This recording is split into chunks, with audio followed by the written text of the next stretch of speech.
Hello, everyone, and thanks for attending today's webcast, Discover ZAdviser, Machine Learning for DevOps.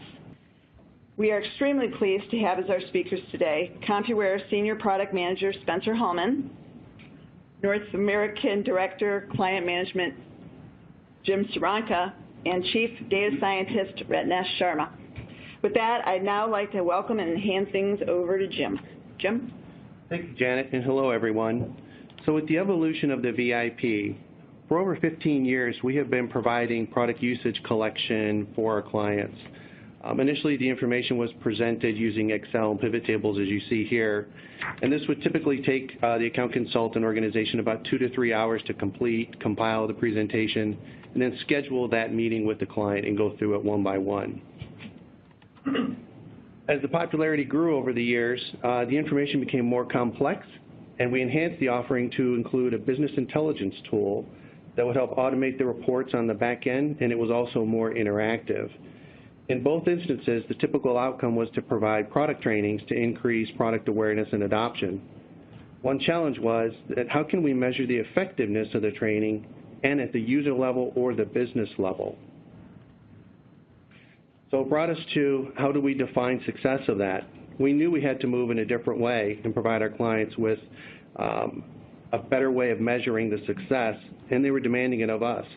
In an agile world where DevOps is gaining momentum, we realized we needed to be ahead of the curve and provide our clients with the ability to use this information to make better business decisions. It also meant that we needed to get this information into the hands of our clients in a way that they could look at the information and determine precise changes that could be made to improve quality, throughput, and velocity. This is why we're transitioning from the current VIP to ZAdviser. Within these three categories, we worked with Forrester to help create these KPIs. Instead of measuring product usage, we're now measuring KPIs in a combination of Compuware products, your SCM tool, and ITSM products. Our clients asked us to help them become more efficient in using the information not only to help make better business decisions, but help them in a way that's more meaningful all the way down to the individual and user level. What our clients and industry told us was we needed to continuously measure ourselves to make these changes faster to compete in a digital world. Hence, the creation of ZAdviser. Continuing in the spirit of the VIP and usage collection, ZAdviser is at no cost to our clients. Again, this is at no cost for our clients, and it's included in your maintenance. The new product uses machine learning to continuously measure and improve the organization's quality, velocity, and efficiency as they pertain to mainframe development. The process is relatively unchanged except for a few things. Again, the way customers currently send us their VIP data today, we get the input of the data, we run it through the machine in the back end, and we present that. With ZAdviser, we'll get the inputs, basically using the same SMF data, and we'll also add in the SCM and ITSM tools in your DevOps world. We'll monitor those, and the KP will measure that against KPIs versus just how are you using products. We add those different dimensions in to give a better picture. The machine learning on the back end will show patterns in behavior to help improve the DevOps process and development outcomes, helping you make better business decisions on what to change. They'll identify prescriptive actions for improvement versus us coming in and just do a complete 2-hour training session. This way we can be very prescriptive in what specifically do you need to do to improve that KPI. And then it goes back through the loop again, continuously measure and improve the velocity and efficiency so you can see what the outcome of that change was. Did it move the needle to green or did it move it to red? So I'm going to hand it over to Spencer to talk about KPIs, and he's going to go into depth with that. Okay, Spencer? Thanks, Jim. So these are the three classifications of KPIs that we'll be tracking: efficiency, velocity, and quality. So under each heading, you can see the initial set of KPIs that we'll be looking to track for our customers. And these KPIs were developed in conjunction with long discussions with Forrester and our customers about what made the most sense initially to track. So as we evolve ZAdviser over the next coming quarters, we may add more KPIs as we have discussions with more of our customers about what makes sense to them. So these are the statistics that we're going to track for our customers' development teams. So under efficiency, we have lead time, cycle time, and percentage of time spent on innovation, agile, ceremonies, bugs, other. So lead time is simply the time that, you've decided that you want to work on something and development starts. So we go into whatever tool we're using to track our development efforts. We create the ticket or the story that's going to, the development team's going to work on. And then once the development team starts working, that delta between when the ticket was created and when the developer starts working on it is the lead time. And then we have the cycle time, and that's the time once the developer is finished working on the enhancement, and they're going to, and it gets moved into production. So the delta between the time the developer's done and the application or the module gets moved into production would be the cycle time. And then on the velocity in the middle, we have the mean time from checkout to production, features deployed, elements deployed, and then mean time to detect, repair, and develop. So mean time from checkout to production is that you've checked out a piece of code or developer has checked out a module or application, and then they move it, and then they work on it. It goes through the different levels and finally gets promoted into or moved back into production. So we're going to measure that time from the time that it gets checked out to the time that it gets put back into production. And then we have, the number of features deployed. So this would be, we're going to develop, say, something new for strobe. We're going to put in a new widget into strobe. And so there might be a bunch of different modules or elements that make up that feature, but the feature as a whole, we're going to track that. We would say that when that feature, that widget gets deployed, strobe we would consider that as one. But as part of that, we're also tracking the number of elements deployed. So all of those modules or those elements that make up that feature, we're going to track that as well and show you on a weekly or monthly basis how many elements and features you're deploying. And then we have the mean time to detect, mean time to repair, and mean time to develop. And this is around identifying bugs or defects. So the mean time to detect is since your last release, how long has it taken you to find a bug? So if we put a new release in January 1st and we identified a bug on January 20th, our mean time to detect for that, or our time to detect really would be 20 days for that bug.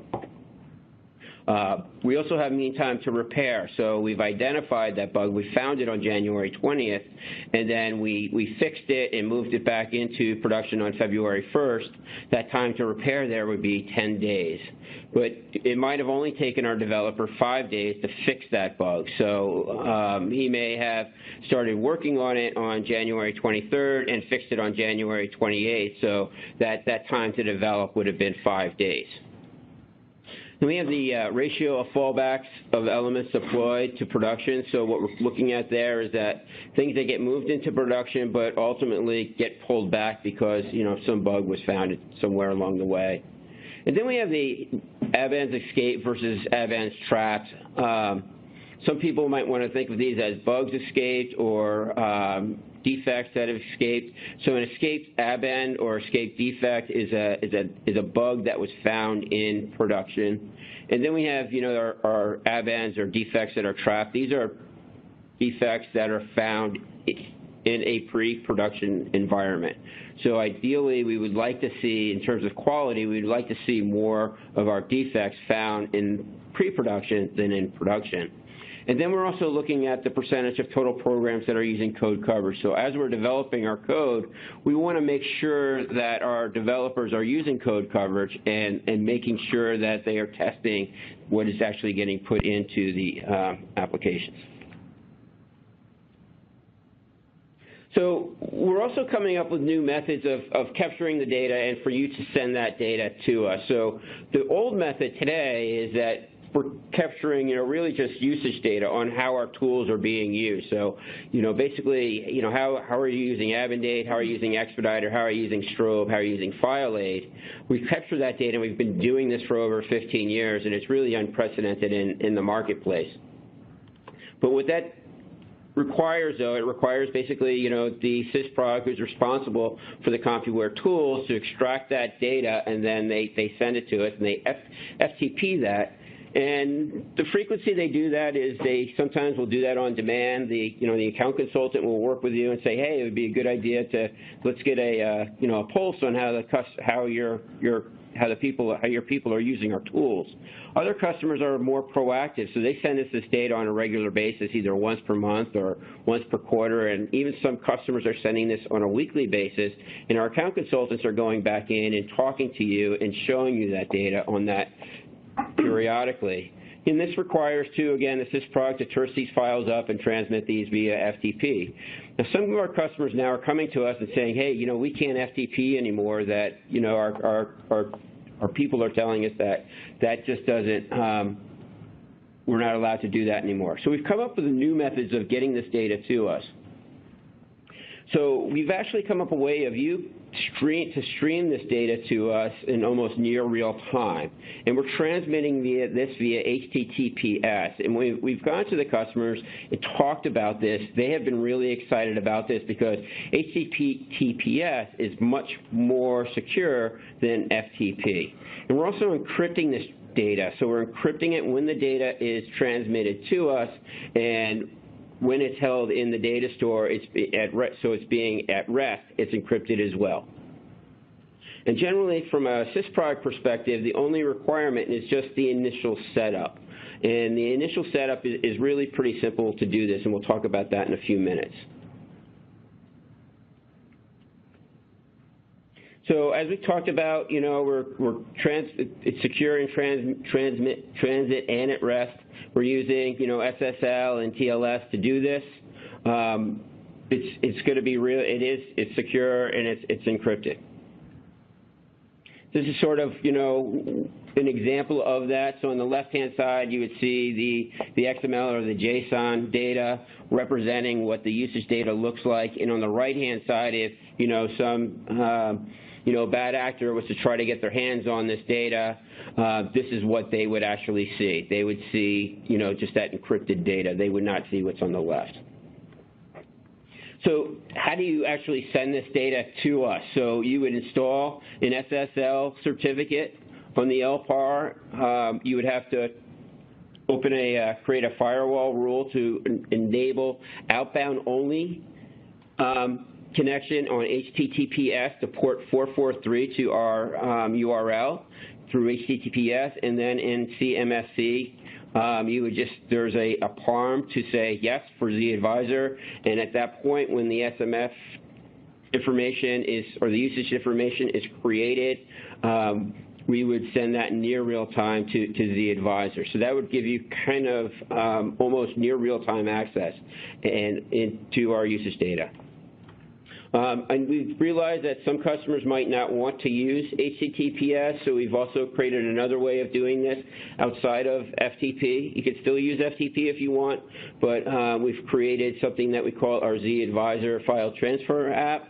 And so you log in, you identify the files that you want to transfer, and again, through HTTPS, they're transferred. You would have those terse files, and they get transferred automatically to us. And so this is also the way that you might transfer your SCM and your ITSM data to us. I do get asked often, what is the ITSM data specifically you're looking for? So think about today, if your development teams were going to work on something that they were going to, they were going to fix a bug or they were going to put a new enhancement in the code, what would that look like from a kind of an infrastructure perspective? How would they know to work on that, or how would they know to work on that bug or that a bug was created? So there's probably some software product behind the scenes that this is done in. We use a tool here called Jira, where somebody will go in and they will open a ticket and say that, hey, this bug we've identified this bug, and then that would get assigned to a developer, and the developer would work on it, and then eventually we would close that once he had finished his work. So what we would be looking for is an extract from that tool, some just small amount of data to give us that insight so that we can start to create these KPIs that I talked about earlier. So once we have that SCM and that ITSM data, we can start to do the machine learning. And now I'm going to hand it over to Ratnesh to talk to you about how we're going to do that machine learning. Thanks, Spencer. So machine learning, I'm just going to introduce you the concept and explain it in layman terms, and also will explain why is it critical to ZAdviser. So just putting it this way, that our natural way of learning is to observe the data and outcomes and make trial and error and improve over a period of time in our decision-making process. And essentially, that's the same thing that we are using machines for. So it's easy to observe and make a conclusion when there are less number of dimensions that you can visualize and see how the variables are affecting the outcome, but it becomes really difficult when you have a lot of factors that are affecting an output. So in that case, this is where we apply machine learning algorithms, where you have to see that how specific KPI is being impacted by a number of factors, by the way how the behavior is impacting the outcome of a developer, the product usage. So those kind of things we are trying to analyze by using machine learning algorithms. And we use in our day-to-day life different types of applications which are powered by machine learning, applications like Google Maps. You could see recommendations from Netflix when you are watching movies. So these are really powerful outcomes which have been derived by using machine learning algorithms. If you just think of Netflix, you could see that whenever you log in, they'll try to recommend the movies which are of particular to your taste. And this has been derived by observing the attributes of the users who are liking certain type of movies and the attributes of the movies which are appreciated by different types of users. So studying this deep relationship of attributes of users and movies has enabled Netflix to come up with not only with this strong recommendation system, but they are also using it on how to increase their inventory in such a way that it adds on to more appreciation from their customer base. They are also now into movie production by utilizing these attributes that what are most resonating with their users. So essentially, it's the understanding of the attributes of the users and the movies which is enabling them to increase their revenue and grow as a company. So just taking that same concept, we are also applying it now in ZAdviser, that we are trying to understand the attributes of the users and what kind of functions they are using in the different products that's enabling them to improve on their KPIs. Now, here I'll just talk a little bit about what kind of data that we are going to utilize in a ZAdviser and what kind of relationships we are going to study. So if you look on this slide, you will see that there are three main data sources that we are looking at. One is the usage data that's for the Compuware products. So this tells us on a high level what functions within those products are used by a user, and we have a complete time series of that usage. So that helps us in identifying a behavior of a user or a developer over a period of time. Then we look at the data around ITSM, which is highlighted as Jira or equivalent. So this is the place where you can log in on what kind of applications and products the team is working on, how much time are they spending on different kind of tasks or issues, and how much time are they spending in closing the stories or the epics. So essentially, it's giving us an insight on where is the allocation of time is going on and how fast are you moving in completing your projects. And then the third dimension is the SCM data, which also tells us what kind of applications or codes are you shipping in, how many containers or elements are being pushed to production, what's the overall efficiency around that. So if we look at these three data sources, and we are also actually looking at one more dimension, which is capturing the qualitative aspect through our survey, because that also is something which is going to impact the user behavior. behavior, so tracking the things like engagement could be done through survey. So coupling all these data sources, we are able to generate all those KPIs, which Spencer mentioned previously, and those are the KPIs that are very, very critical to the companies. Like they want to know how are they doing on those KPIs. But here's what, in addition to the just the measurement of the KPIs that we are going to help our customers with through ZAdviser. So using our machine learning algorithms, we are trying to answer some of the very important questions in improving your overall productivity.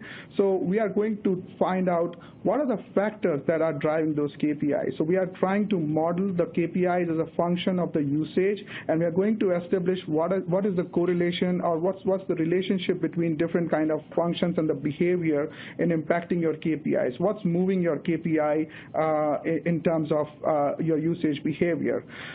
You are also going to know that, how are you faring against the industry average or a vertical average. Now that's a very, very critical parameter. When you know that you have an average time to close a issue is like a couple of days, you really want to know how am I doing against the industry? Is it really low or it's high? So the more data we get from in ZAdviser from our customers, that's going to help us establish certain benchmarks where you can actually see yourself how you are faring against the industry average.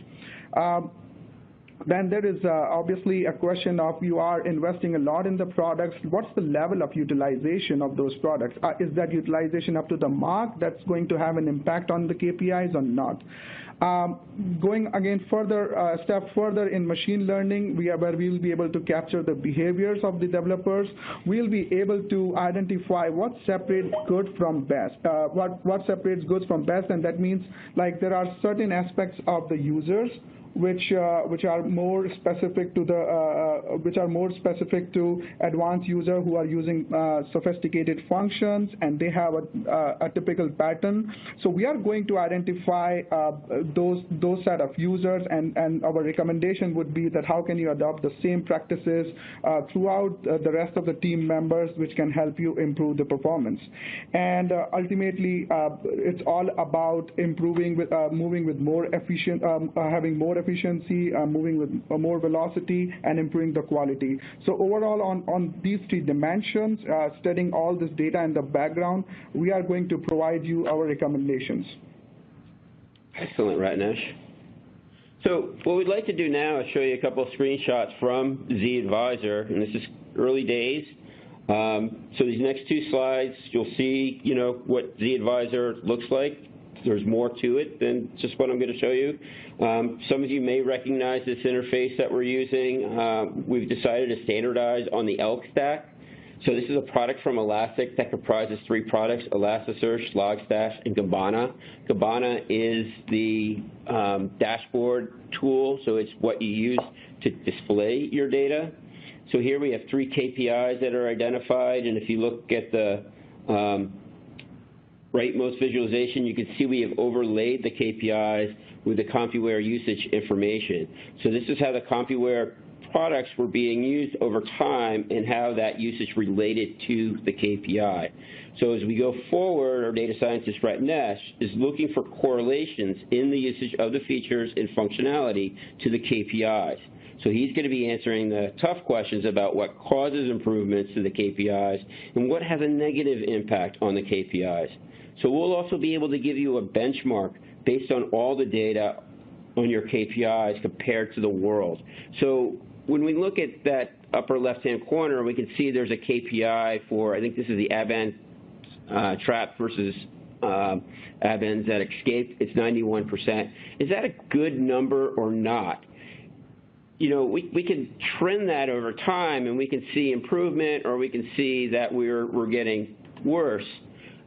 But if we could give you, and we will be able to give you a number to tell you how all your other people, how everybody else in the world is doing with that KPI, as well as the other KPIs, you're going to be able to tell really quickly if you need to take action to improve more. So maybe we need to do more testing to identify more defects pre-production versus post-production. And this is the last screenshot, but I wanted to point out on this slide that we created another KPI, and this was the number of bugs captured daily. And this is something I know that our Vice President of Development, David Rizzo, when we first started talking to him about ZAdviser, he said this was the one KPI that he tracked religiously, the number of defects opened by you, our customers. So he wanted to know specifically what that was. And we have that data, so we can start identifying that information in the ZAdviser for him. Now, all this data that you're looking at is data that we've created and we're using in our prototype system. But the other advantage, too, of us using the Elk Stack is that it's a very popular software package out there. It's open source. So a lot of people are using it. We won't be using the open source version. We'll be using the paid version. But because we're using something that's so popular, there's a lot of expertise already out there on how you can manipulate the data in it. And you may already be using the Elk Stack at your site. I've already come across a few customers that are already using the Elk Stack. So you're going to be able to create your own dashboards. And these are pretty easy to create. You can create your own visualizations, your own dashboards. Even if the data is there to create your own KPIs, you can do that as well.